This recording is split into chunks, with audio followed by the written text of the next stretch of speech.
When they stop moving, they die. That's how you are, Carla.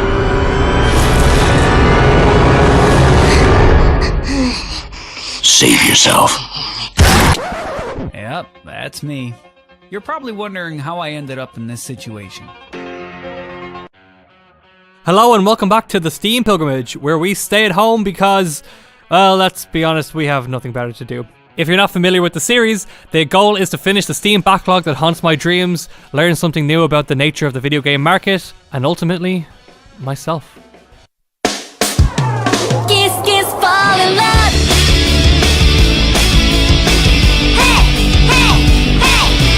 If you want to keep up with the entire Steam Pilgrimage, then don't forget to subscribe and stay up to date.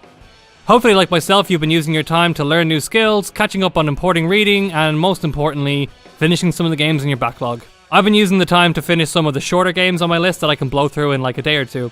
I was originally going to talk about all of them in one video, but on my course I ran into two interesting little titles that share a common thread. Brothers, A Tale of Two Sons, and Deadlight.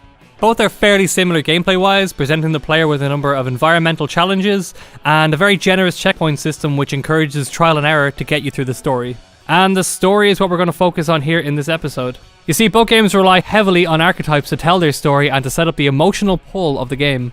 But one game does it a lot better than the other. But before we start getting into what works and doesn't work for each game, let's go into a bit of history of archetypal storytelling in games starting all the way back in 1981.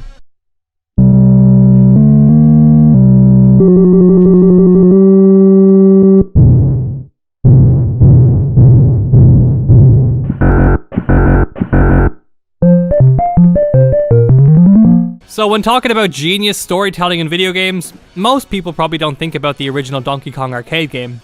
Well, don't worry, I'm here to tell you why you're an uncultured swine for missing it. The story of Kong is fairly simple. The damsel has been kidnapped and you must reach the top, defeat the beast and rescue her. The couple reunite and a heart appears, which is common to denote kissing in Japan. Simple, everyone knows how it plays out. Except for one problem. How do you know what's going on? The game never tells you that Kong is the villain, the game never lets you know that Mario and Pauline are romantically involved. How do we know that Kong isn't the protagonist, keeping Pauline safe from some psychopathic plumber who's a little too handy with the giant mallet? The story works because the damsel in distress archetypal story is prevalent in nearly all cultures across the world. So much legend and folklore is based around the hero defeating the beast and proving his worth, thereby earning the love of the maiden. It's a story as old as language itself. And although the details differ from culture to culture, the main threads remain the same. So, when you have 173 kilobytes of memory to work with, and you want a reason for your character's actions, you need to get creative with the storytelling. We're talking about a game that gave Mario a creepy porn stash because they didn't have enough pixels for a mouth. The developers needed a way to convey the story without simply showing everything on screen, so instead of a line of text, they invoked that part of your brain where those archetypes are ingrained. Nintendo is great at this type of storytelling. They'd go on to expand on the damsel in distress archetype in the Super Mario Bros. Games, and later would provide their take on the hero's journey in the Legend of Zelda series. Instead of just putting everything on the screen, Nintendo would provide just enough information that you can fill in the blanks with your own cultural knowledge. On screen right now you're seeing a psychological experiment called the hide or symbol illusion. It's testing to see how much or little information is needed to tell a story. As you're watching, you're probably constructing some kind of a narrative around what's going on. Most people come up with basically the same idea. Some people choose the big triangle as the protagonist, some people think they're the antagonist, but ultimately, most people come to see a two-sided conflict in motion. Some critics choking on my own rage here. have criticized this method of storytelling, distilling it down into merely a trope. But these archetypal stories go a lot deeper. Carl Jung, a well-renowned psychologist from the 20th century, thought that archetypes were imprinted into our subconscious and compared them to instinct. They are the blueprint for so many classic stories, and only in the last century and a half have we begun to subvert and challenge the universality of these ideas. So whether you think that archetypes are shallow depictions of the real world, or they're imperative to understanding human behaviour, the truth is that they were a very effective storytelling tool in a time with oppressive technological limitations.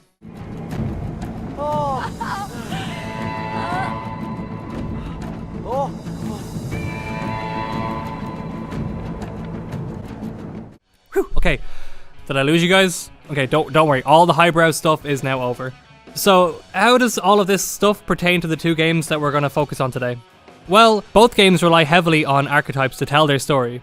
We are unfortunately still a very long way away from AI-driven games that are truly open-ended and can react convincingly to player choice, but narrative-driven games can be incredibly sophisticated today. So for a game nowadays to rely heavily on archetypes is a stylistic choice, and both of these games employ them in different ways and to varying degrees of success. Let's start out by looking at Brothers: A Tale of Two Sons. Oh, and, spoilers. Duh. Brothers follows the story of two boys whose father is struck with an illness and his sons need to go on a quest to find a cure. Their mission takes them on a journey that leads them through a quaint, fable-esque town, a troll stronghold, goblin territory, and eventually to the Tree of Life. Well, at least I assume that's what all these things are called because the game contains no comprehensible dialogue throughout its 2-hour runtime. The characters all communicate through a Simlish-like language and various gestures. A lot of the emotion is conveyed through the general tone of the character's speech, but the gravity of the situation relies entirely on the saving your father archetype. This comes up all over the place, from Jonah and the whale in the Bible to Pinocchio saving Geppetto in Pinocchio. The story basically boils down to your father being taken by something out of your comprehension, in this case a mysterious illness, and going on a quest to save him.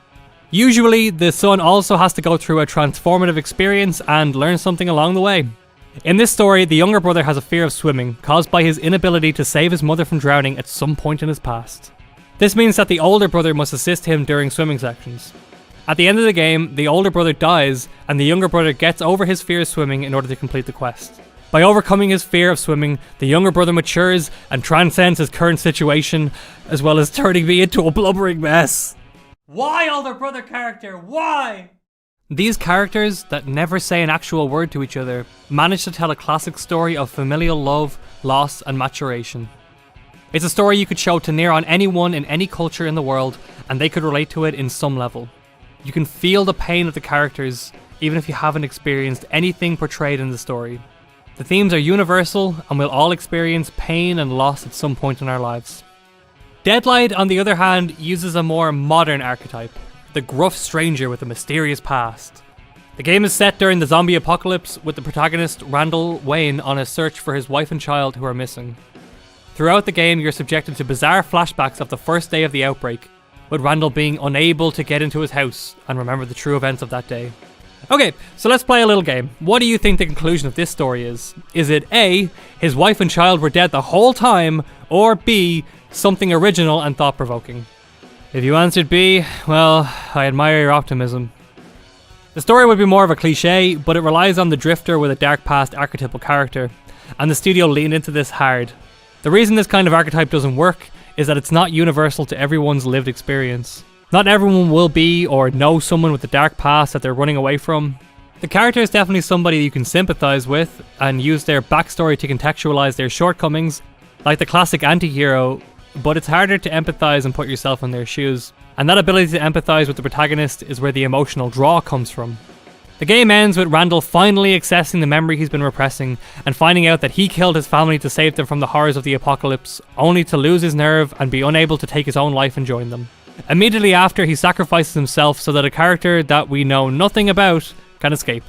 But there's no setup or parallel drawn between the character and his family, nor is this a moment of character development, as Randall has been shown to be a self-sacrificing person from the get-go. If he had been ruthless until this point, using his family to excuse his behaviour and then ultimately sacrificed himself for someone else, that would have at least been satisfying. Instead, the revelation of what happened to his family is simply a narrative plot point, and I didn't get the feeling that it actually informed his decision to sacrifice himself, other than maybe the fact that he no longer had anything to live for.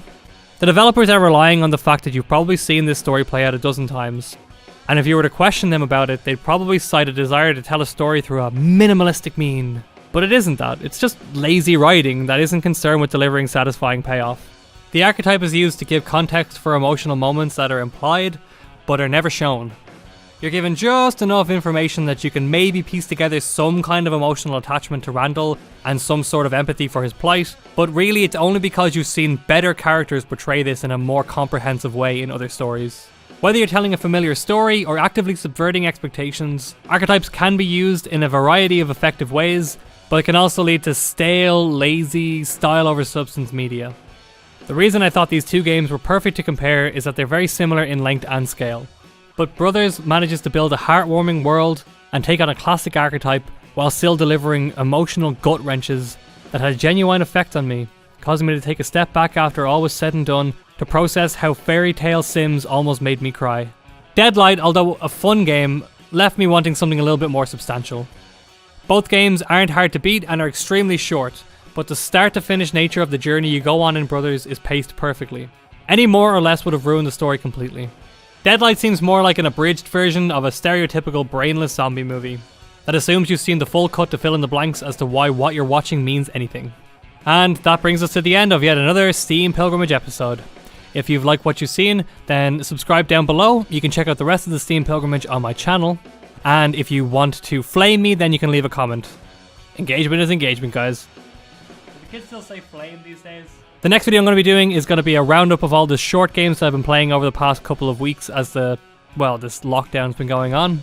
It's going to be a roundup of all of these small little indie games, 2-hour experiences that really goes to show just how compact game developers can make an enjoyable experience, and some that didn't go as well as I would have hoped, and let's just say there's a couple of hours in my life that I'm never getting back again. So, thank you very much for watching, and keep hacking away at that backlog.